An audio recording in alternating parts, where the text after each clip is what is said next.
If your Oral-B IO Series 2 won't turn on, don't assume it's dead right away. Most power issues are related to battery, charging contact, or firmware glitches.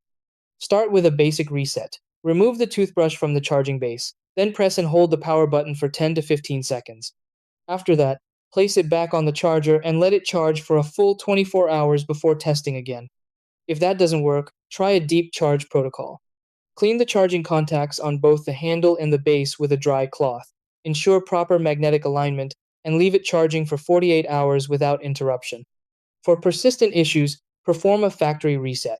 Remove the brush from the charger, press and hold the power button, then place it back on the charger while still holding the button for 30 seconds.